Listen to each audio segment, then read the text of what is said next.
Lang sa ating lahat na nagbigay ng buhay sa atin, na may lalang sa ating lahat na nagbigay ng buhay sa atin. Halina at lumapit sa ating Diyos. Halina lumapit sa ating Diyos. Sa ngalan ng Ama at ng Anak at ng Espiritu Santo. Amen. Sumainyo ang Panginoon. At sumayo rin. Upang tayo maging marapat sa misang ito, halin at magsisimula sa ating mga kasalanan. Tayo pong lahat, inaamin ko sa makapangyarihang Diyos at sa inyo mga kapatid, na lubha akong nagkasala sa isip, sa salita at sa gawa, at sa aking pagkukulang. Kaya sinasamo ko sa mahal na Birheng Maria, sa lahat ng mga anghel at mga banal, at sa inyo mga kapatid, na ako'y panalangin sa Panginoong ating Diyos. Kaawaan tayo na mapagmahal na Diyos, patawarin sa ating mga sala, at patnubayan hanggang sa buhay na walang hanggan. Amen. Panginoon, kaawaan mo kami. Panginoon, kaawaan mo kami. Kristo, kaawaan mo kami. Kristo, kaawaan mo kami. Panginoon, kaawaan mo kami. Panginoon, kaawaan mo kami. Iyuko natin ang ating ulo, ibulong sa Panginoon ang ating intensyon. Pakisama sa intensyon ang mga tumutulong sa ating simbahan, kaya din ang mga may sakit, ang mga nag-aalaga sa kanila, ang mga kababayan natin nagtatrabaho sa ibang bayan. Manalangin tayo. Ama naming makapangyarihan, kami dumudulog sa iyong dakilang pag-ibig ngayong ang araw ng kaligtasan ay palapit ng palapit, upang sa pagdiriwang ng pagkabuhay kami lalong sumigasig sa pamamagitan ni Jesucristo kasama ang Espiritu Santo magpa sa walang hanggan. Amen. Ang salita ng Diyos mula sa aklat ni Propeta Jeremias. Sinabi ng Panginoon, inutusan ko ang mga tao na sumunod sa akin upang sila'y maging aking bayan at ako naman ang Diyos nila. Sinabi kong mamuhay sila ayon sa pinag-uutos ko at sila'y mapapanuto. Ngunit hindi sila tumalima. Ayaw nilang makinig sa akin. Sa halip, ginawa nila ang balang maibigan at lubusang nagpakasama sa halip na magpakabuti. Mula nang lumabas sa Ehipto ang inyong mga ninuno hanggang sa araw na ito, patuloy akong nagsugo ng aking mga alipin, ang mga propeta. Subalit hindi niyo sila pinakinggan ni pinahalagahan. Nagmatigas kayo at masahol pa ang ginawa nyo kaysa ginawa ng inyong mga ninuno. Jeremias, sasabihin mo ang lahat ng ito sa kanila, subalit hindi sila makikinig sa iyo. Tatawagin mo sila, ngunit hindi kanila papansinin. Kaya ganito ang sabihin mo sa kanila. Narito ang bansang ayaw makinig sa tinig ng Panginoon kanilang Diyos, at ayaw ituwid ang kanilang landas. Naglaho na sa kanila ang katotohanan at di man lang nababanggit. Ang salita ng Diyos. Salamat sa Diyos.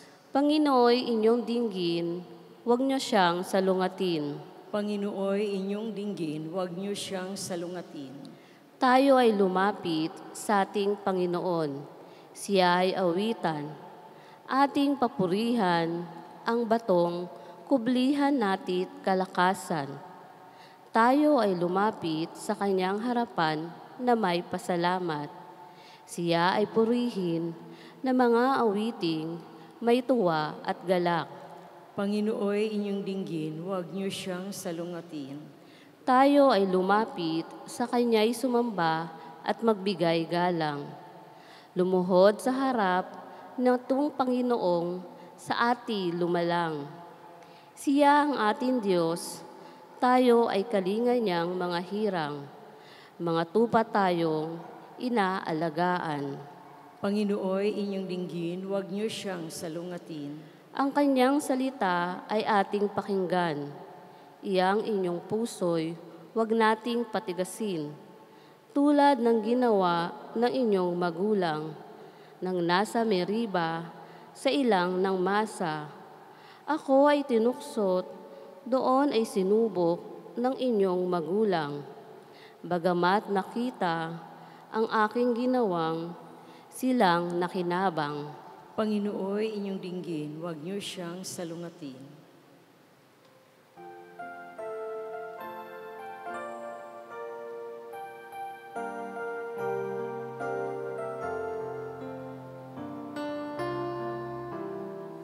Magsisi tayong mataos, halinang magbalik loob sa magpatawad na Diyos. Sa Kanya tayo'y tumulong at manunumbalik na lubos. Sumayin niyo ang Panginoon. At sumayo rin. Ang mabuting balita ng Panginoon ayon kay San Lucas. Papuri sa iyo, Panginoon. Noong panahong yon, pinalayas ni Jesus ang isang demonyong sanhi ng pagkapipi ng isang lalaki. At ito'y nakapagsalita na mula noon. Nang gilala sa mga tao, ngunit may ilan sa kanila na nagsabi, si Beelzebul, na prinsipe ng mga demonyo ang nagbigay sa kanya ng kapangyarihan magpalayas sa mga demonyo. May iba namang nais siyang subukin, kahit nagsabi, magpakita ng kababalaghang magpapakilala na ang Diyos ay sumasayo. Ngunit batid ni Jesus ang kanilang iniisip, kaya't sinabi sa kanila, babagsak ang bawat kahariang nahahati sa magkakalabang pangkat at mawawasak ang mga bahay roon. Kung maghimagsik si Satanas laban sa kanyang sarili, paano mananatili ang kanyang kaharian? Sinasabi ninyong nagpapalayas ako ng mga demonyo sapagkat binigyan ako ni Beelzebul ng kapangyarihang ito. Kung ako'y nagpapalayas ng mga demonyo sa pamamagitan ni Beelzebul, sino naman ang nagbigay ng kapangyarihan sa inyong mga tagasunod na makagawa ng gayon? Sila din ang nagpapatunay na maling-mali kayo. Ngayon, kung ako'y nagpapalayas ng mga demonyo sa pamamagitan ng kapangyarihan ng Diyos, nangangahulugang dumating na sa inyo ang paghahari ng Diyos. Kapag ang isang taong malakas at nasa sandatahan ay nagbabantay sa kanyang bahay, malayo sa panganib ang kanyang ari-arian. Ngunit kung salakayin siya at talunin ng isang taong higit na malakas, sasamsamin nito ang mga sandatang kanyang inaasahan at ipapamahagi ang mga ari-ariang inagaw. Ang hindi panig sa akin ay laban sa akin at nagkakalat ang hindi tumutulong sa aking mag-ipon. Mga kapatid, ang mabuting balita ng Panginoon. Pinupuri ka namin, Panginoong Hesukristo.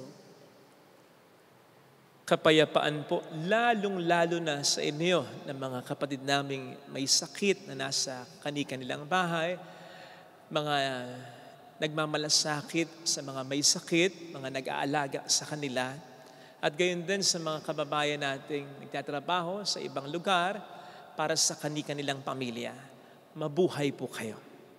Narinig po natin sa ating binasang ebanghelyo ang naging maliwanag na sagot ni Kristo sa isa sa pinakamatinding akusasyon laban sa Kanya, na siya raw ay nagpapalayas ng demonyo sa pamamagitan na rin ng kapangyarihan ng demonyo. Aniya, babagsak ang bawat kahariang nahahati kung maghimagsik si Satanas laban sa kanyang sarili. Paano mananatili ang kanyang kaharian?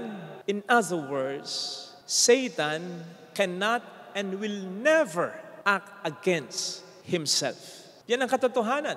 Kaya nga, madalas kapag pinagninilayan natin ang ebanghelyong napakinggan, yan agad ang ating nakikita, yan agad ang ating pinagninilayan. Na hindi po pwedeng kontrahin ni Satanas, kalabanin ni Satanas ang sarili niya. But I believe that if we will go deeper into the text, ay meron pa po tayong makikitang katotohanan kung bakit ang mga milagrong ginagawa ni Kristo ay hindi talaga po pwedeng galing sa kapangyarihan ng diablo. At ito ay ang katotohanang hindi talaga ito kakayaning gawin ng diablo. Alam po ninyo, kapag sinabi kasing milagro, basically, ang ibig sabihin nun ay isang bagay na ekstraordinaryo. Yung something that, sabi ko nga, that defies the laws of nature. Katulad ng pagkahati ng dagat, pag-ulan ng tinapay, katulad ng pagkapalayas ng masamang espiritu, pagkapagaling ng anumang karamdaman ng tao, lalong-lalo na kahit malala na, pagkapalayas ng demonyo, pagbuhay ng patay. These are all against the laws of nature. At walang sino mang makakagawa ng mga bagay na ganito, kundi siya lamang na above and beyond nature. More so, siya lamang na may likha ng nature o ng kalikasan. At hindi si Satanas yan. Ang Diyos lamang ang may kapangyarihan na ganyan. Kaya nga tama yung naging pahayag ni Nicodemo kay Kristo, kung matatandaan ninyo sa John 3 verse 2. Ang sabi niya kay Jesus ay ganito, Guro, alam namin ikay mula sa Diyos, sapagkat walang sino mang makagagawa ng mga himala kababalaghang ginagawa ninyo, malibang sa siya ay galing o suguin ng Diyos. Basically for Nicodemus, only God can do miracles and only God can empower someone to do miracles. Di ba't nang suguin ng Diyos si Moises at nang sabihin sa kanya, Moises, Moises, papalayain mo ang aking bayan. Pupunta ka sa Parao na sasabihin mong palayain ang bayan ko.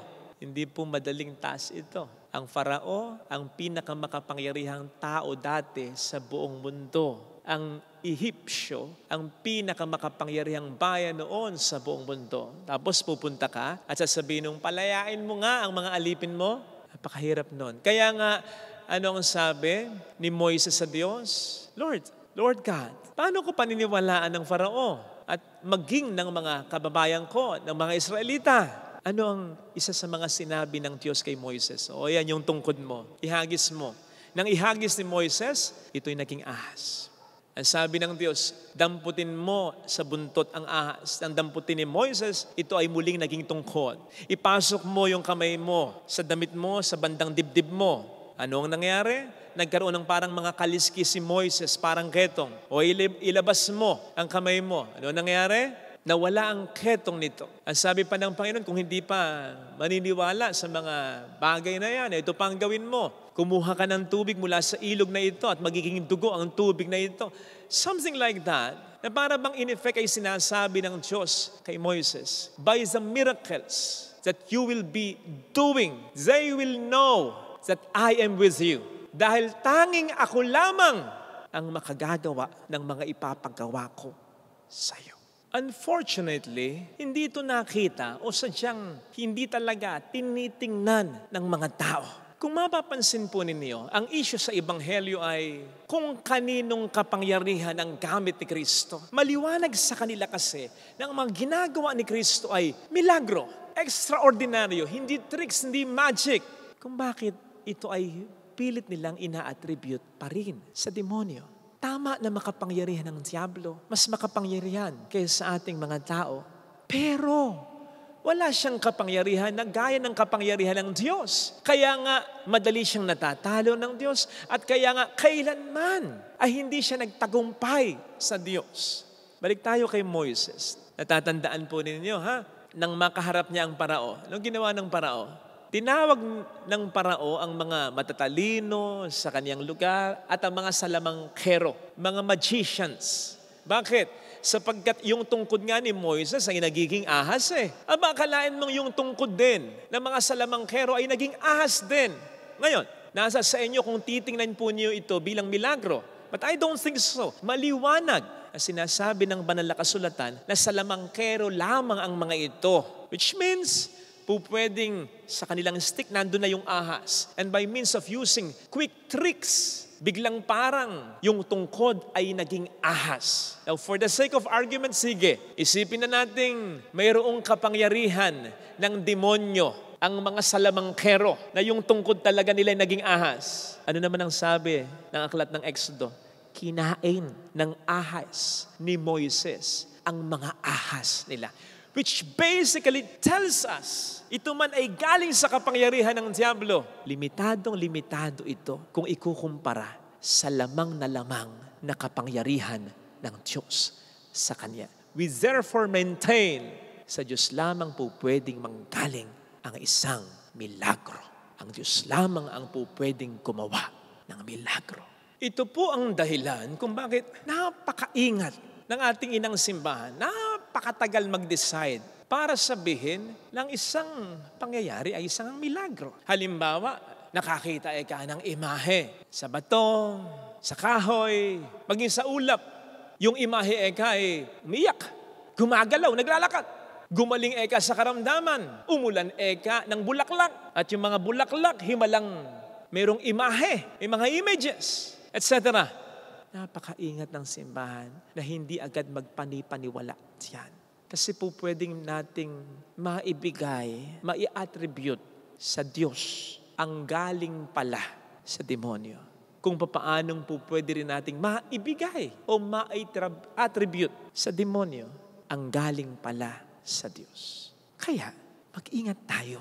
At kaya, wag tayong magkagalit o iinit ang ulo kung napakaingat ng simbahan na sabihin na ang isang pangyayari ay isang milagro. Kung nagkamali mang mag-judge ang simbahan, darating at darating naman ang pagkakataon sa biyaya at awa ng Diyos na malalaman ang totoo. Halimbawa, yung mga extraordinaryong nangyari kay Santo Padre Pio.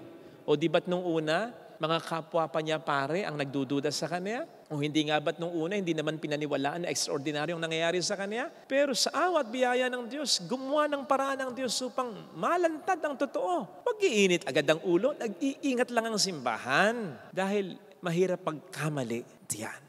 In fact, St. Paul in 2 Thessalonians 2 verse 9 warns us that the devil will use all sorts of display of power through signs and wonders to serve his lies. Na po pwede daw talagang gumawa ng mga bagay na kahanga-hanga ang diablo na hindi necessarily ay milagro, kundi mga peking milagro para lukuhin tayo. Para sabihin sa atin na ang Diyos ang nagpapakita o ang mahal na ina, na ang Diyos ang gumagalaw, pero siya naman pala para sambahin natin siya, para ibaling ang atensyon natin mula sa Diyos patungo sa hinihintay nating milagro kuno upang later on ay mag-insert ng involvement ng pera na alam naman natin ugat na ng maraming mga pagkakasala. Hindi naman kasi tayo agad-agad sasamba sa demonyo. Ayaw natin yon. Hindi rin tayo magnanais alisin ang atensyon natin sa Panginoon. Ayaw natin yon. Mas ayaw nating masira sa pera. Alam natin yon. Kaya ang gagawin ng diablo, magkukunwari siya na kumikilos bilang Diyos sa pamamagitan ng mga peking milagro upang unti-unti ang lahat ng mga pagkakasalang ito at marami pang iba ay magawa ng tao. Kaya ang pinaka-safe, Huwag po tayong maging partikular sa milagro. Gagawa at gagawa naman ng Diyos ng milagro kung alam niyang kailangan ito Pero hindi upang magbigay pa rin ng bagong katotohanan, kundi upang i-confirm na lang ang matagal ng katotohanan. At ito ay yung pinakamatinding milagro na nangyari sa buhay ng tao. Walang iba kundi ang pagkakatawang tao ng ating Panginoong Jesucristo. Di ba? Sinong makakaisip nito na mangyayari ito, na gagawin ng Diyos ito? Mas madali nga para sa atin na gumawa siya ng mga bagay na beyond nature, extraordinaryo. Pero yung maging ordinaryo, magpasailalim siya sa kalikasan ng isang tao, patunay lamang na gagawin ng Diyos ang lahat. Beyond and below para sa ating mga tao. No wonder ano ang sabi ng ating Panginoon? Walang ibang palatandang ibibigay sa henerasyong ito, kundi yung palatandaan ni Jonas na ang sinasagisag ay ang kanyang kamatayan at muling pagkabuhay. Yun ang pinakamatinding milagro na kung paniniwalaan talaga natin at magsisingkin lang sa atin, hindi lang ito sapat na milagro, kundi sobra-sobra pa ito. Milagrong kailanman ay hindi kakayaning gawin ng diablo. Hindi dahil sa wala siyang kapangyarihan para gawin ito, kundi wala rin siyang pagmamahal sa tao. Doon, mas nagiging buhay at meaningful sa atin ang anumang milagro ng Diyos Sapagkat ginagawa niya ang anumang milagro, hindi lang para makapagpasikat, kundi para pasikatin ang pagmamahal niya sa ating lahat. Para palutangin ang pagmamahal niya sa ating lahat. Kaya sana ngayong Kwaresma, lalong-lalo na ngayong magmamahal na araw, pag nilayan natin ang katotohanan yan, ang milagrong nagagawa ng pagmamahal sa atin ng Diyos noon pa man, lalong-lalo na ang kaniyang pagkakatawang tao, paghihirap, kamatayan at muling pagkabuhay. Minsan kasi masyado tayong mapaghanap sa Diyos Pero kung ibubukas lamang natin ang ating mga mata at nakatunghay tayo sa Kanya, sa Kanyang anak na nakabayubay sa krus, makikita na natin ang sagot Yung sagot na sinasabi ni San Pablo na kung ang Kanyang bugtong na anak ay naibigay niya sa atin, ano ang hindi niya kakayaning ibigay na milagro para sa kabutihan natin? We just have to trust Him, His way, and His timing. Amen. Lagay natin ang ating kanang kamay sa tapat ng ating puso.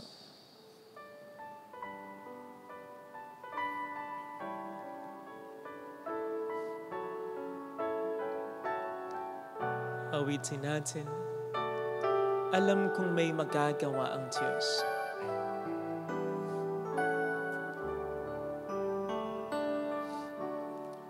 Alam kong may magagawa ang Diyos. Alam kong may magagawa ang Diyos. Kung ako'y magtatapat, Kung ako'y magtatapat, sa Kanya'y maglilingkod, sa Kanya'y maglilingkod, alam kong may magagawa ang Diyos. Hindi ako magtutuda. ay magagawa Ako'y matutulungan niya. ang Diyos. Alam kong diringgin ng Diyos ang samo ko. Alam kong di Sapagkat mahal niya. ng Diyos ang samo ko. Alam kong diringgin ng Diyos ang samo ko. Alam kong diringgin ng Diyos Sapagkat anak niya ang samo ko. Kung ako'y magtatapat, Kung ako'y magtatapat, sa Kanya'y maglilingkod, sa Kanya'y maglilingkod, alam kong diringgin ng Diyos ang samo ko. diringgin ng Diyos Pikit natin ang ating mga mata. Panginoon, pasensya na kung madalas akong naghahanap ng extraordinaryo. Sana biglang ganito, gumaling na ako, mag-boom ang negosyo, ma-promote ako sa trabaho, magbago na ang mahal ko, ma-solve na ang problemang ito. Pasensya na, Panginoon. Wala nga pala ikaw na dapat na pangpatunayan. Kasi matagal mo nang napatunayang mahal mo ako. Nagagawin mo ang lahat para sa akin. Ako nga pala ang dapat may patunayan pa sa iyo. Kasi kung tutuusin, napakaliit ng hinihingi mong pananampalataya sa akin. kung ikukumpara sa marami mo nang nagawang kabutihan sa akin. I'm sorry, Lord. Increase my faith. Mayroong magandang mangyayari sa'yo kung lalapit ka kay Jesus. Mayroong magandang mangyayari sa'yo. Maaring matagal, maaring mahirap, pero magiging maayos din. Basta huwag kang mawawala ng pag-asa. Mahal ka niya. Paghawakan mo yan, tandaan mo yan. Papuri sa Ama at sa Anak, sa Espiritu Santo. Kapara lang sa unang-una, ngayon, magpakailanman, magpasaw na hanggan. Amen. Pag-aalay.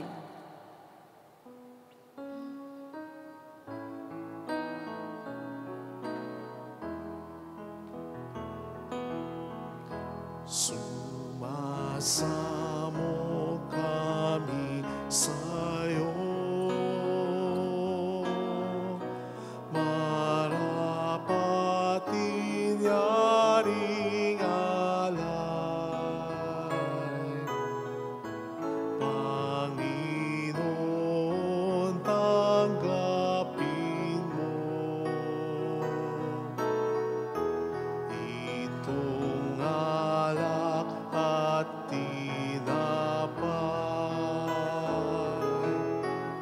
Sa'yo po aming handog, buong puso't pag-iisip.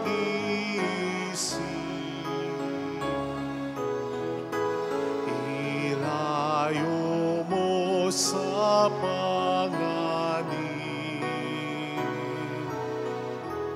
at kupkupin sa pag-ibig. Manalangin tayo, pang ating handog ay maging kalugod-lugod sa Diyos namang makapangyarihan. Tanggapin nawa ng Panginoon itong paghain sa iyong mga kamay, sa kapurihan niya at karangalan sa ating kapakinabangan at sa buong sambayanan niyang banal. Ama naming lumikha, upang ang iyong kalugdan ng aming mga alay, dalisayin mo kami sa lahat ng kasalanan at huwag mo ipahintulot na kami masilaw ng kinang ng mga huwad na kalikayahan, kundi itaguyod mo kami ng aming makamtan ang iyong pangakong gantimpalang lantay sa pamamagitan ni Jesucristo. Kasama ang Espiritu Santo magpasa walang hanggan. Amen. Sumayin niyo po ang Panginoon. At sumayo Itaas sa rin. Diyos ang inyong puso at diwa. Itinaas na namin sa Panginoon. Pasalamatan ang Panginoong ating Diyos. Marapat na siya ay pasalamatan. Ama naming makapangyarihan, tunay nga pong marapat na ikaw ay pasalamatan sa pamamagitan ni Jesucristo na aming Panginoon.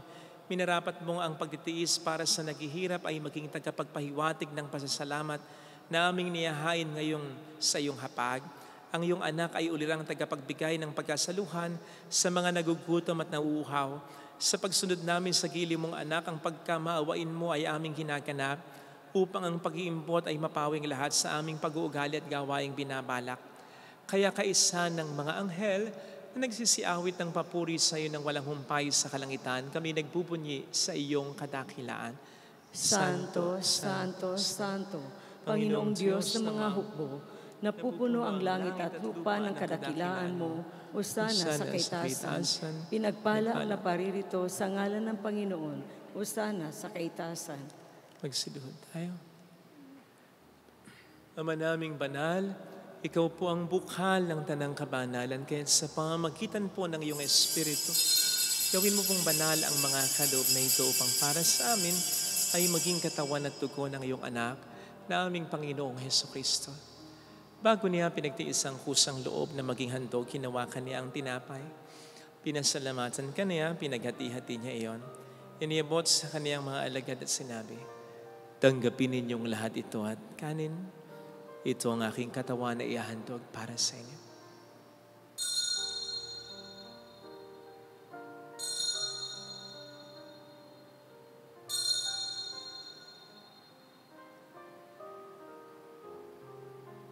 Gayun din naman ang matapos ang hapunan, nanawakan niya ang kalis, muli kaniyang pinasalamatan, iniabot niya ang kalis sa kaniyang mga alagad at sinabi, tanggapin ninyong lahat ito at inumin. Ito ang kalis ng aking dugo, ng bago at walang hanggang tipan. Ang aking dugo na ibubuhos para sa inyo at para sa lahat. Sa ikapagpatawad ng mga kasalanan, gawin niyo ito sa pag-alala sa akin.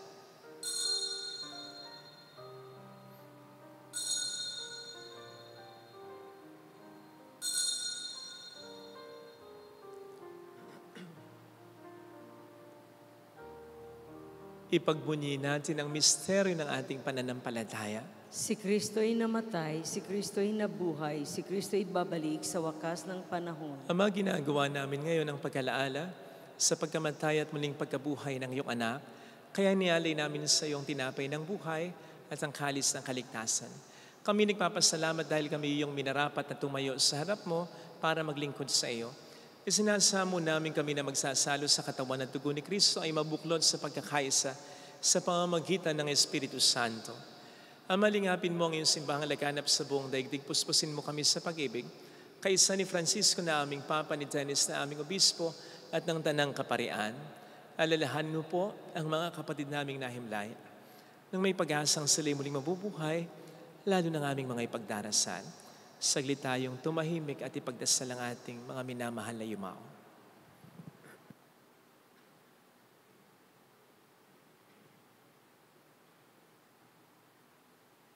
Kaawaan mo sila at patuloyin sa iyong kaliwanagan. Kaawaan mo at pagkingtapatin kaming lahat na makasalo sa iyong buhay na walang wakas. Kaisa ang mahal na Birhen ng Lazaret, ang ina ng Diyos, isanusay ang kabiyak ng kanyang puso lahat ng mga banal na namuhay dito sa daigdig ng kalugod-lugod sa iyo, may pagdiwang naman namin ang pagupuri sa ikararangal mo sa pamamagitan ng iyong anak at aming Panginoong Jesucristo. Sa pamamagitan ni Kristo kasama niya at sa Kanya, ang lahat ng parangal, papuri ay sa iyo Diyos samang makapangyarihan, kasamang Espiritu Santo magpa sa walang hanggan. Amen. Tumawag tayo sa ating Ama.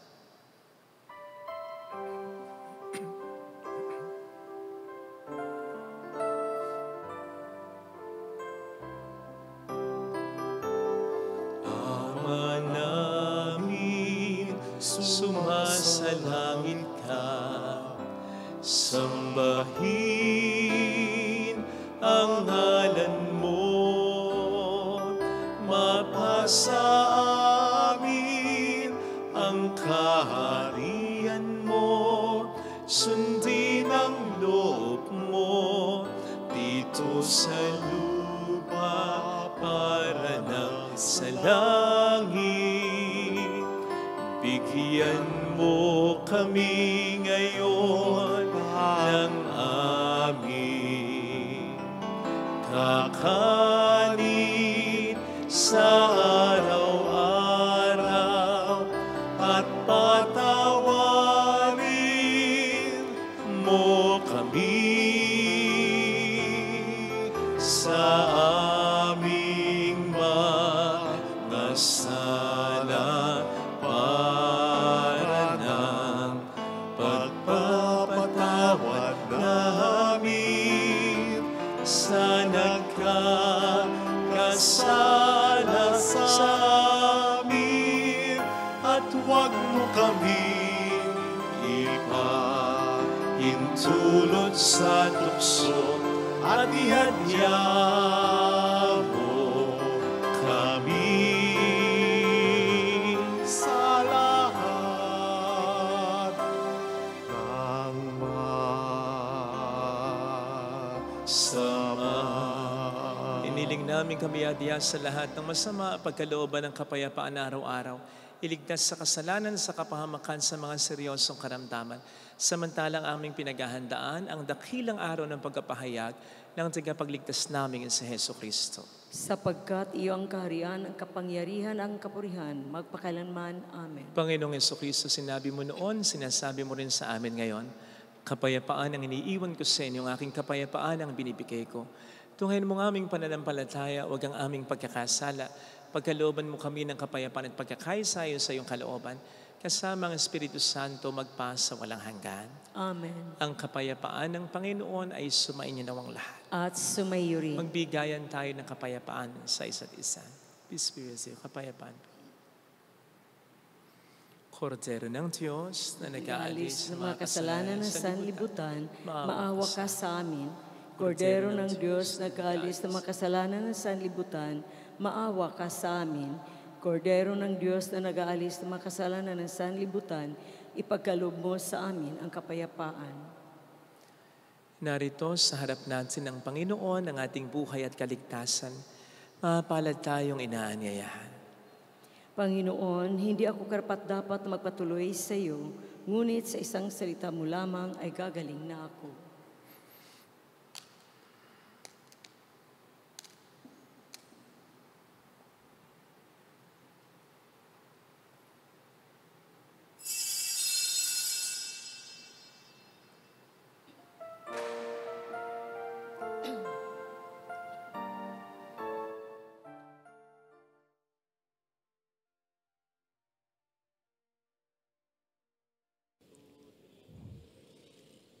Panalangin para sa espiritual na pakikinabang. Panginoong Hesus, ako ay naniniwala na ikaw ay nasa kabanal-banalang sakramento. Iniibig kita ng higit sa lahat at ninanasa kong tanggapin ka sa aking kaluluwa. Sapagkat sa mga sandaling ito, hindi kita matatanggap sa sakramento. Tumuloy ka sa espiritu sa aking puso. Niyayakap kita na parabang naririto ka na. Inaalay ko ng buong buo ang aking sarili sa iyo. Huwag mong hayaang mawalay ako sa iyo. Amen.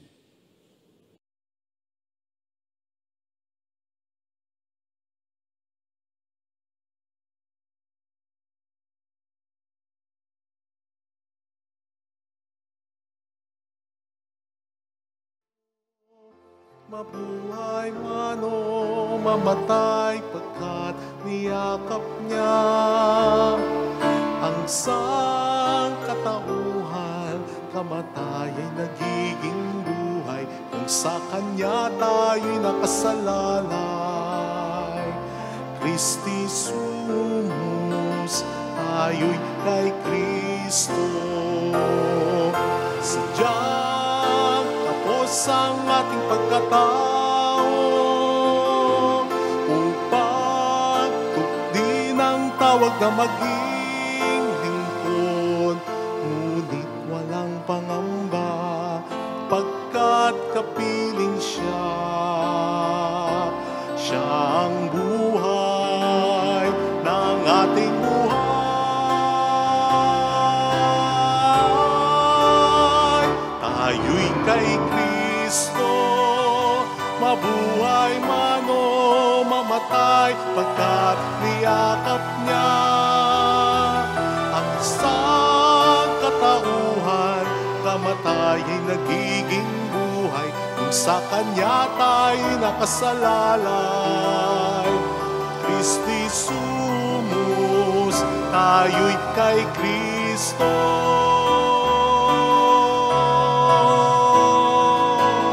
Kamatay ay nagiging buhay kung sa Kanya tayo'y nakasalalay. Christi sumus,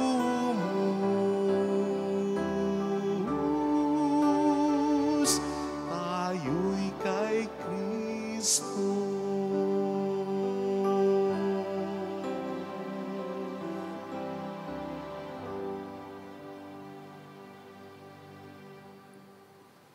Manalangin tayo.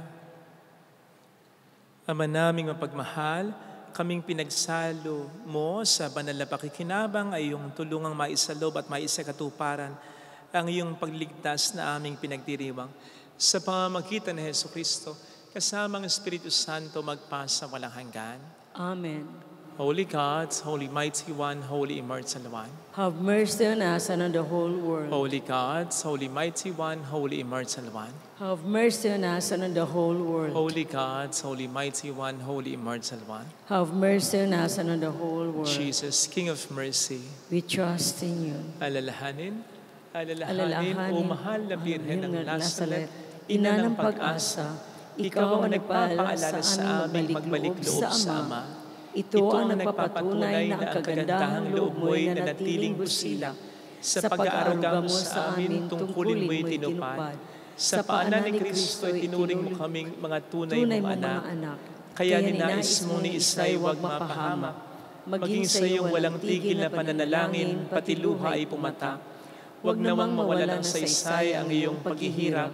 Ilingnawa namin sa iyo, O aming inang liyag, na matapos ang pakikibaka namin sa mundong ito at sa pananatili naming tapat kay Kristo, sa kapurihan mo'y makibahagi kaming ganap, upang kung nasaan ka ngayon, maparoon din kaming lahat, at ang kaganapan ng kalulatian ng Diyos Ama ay tuluyang matupad. Mahal na Birhen ng Nazaret, tagapagkasundo ng mga makasalanan, ipanalangin mo walang patid kami mga dumudulog sa iyo. maraming salamat po sa inyong pakikiisa at sa patuloy niyo pong pagtulong para sa patuloy pang mga paggawain ng ating simbahan. Maraming salamat sa pagtangkilik sa ating souvenir shop, sa ating alkansya, sa Three Nails and a Crown, at gayon din sa pag-share ng ating mga reflections sa mga live masses and videos. Marami pong salamat. Sumainyo ang Panginoon. At sumayo rin. Pagpalain kayo kasama ng ating pamilya na mapagmahal na Diyos, ng Ama at ng Anak at ng Espiritu Santo. Amen. Humayo tayo sa kapayapaan ni Kristo. Salamat sa Diyos.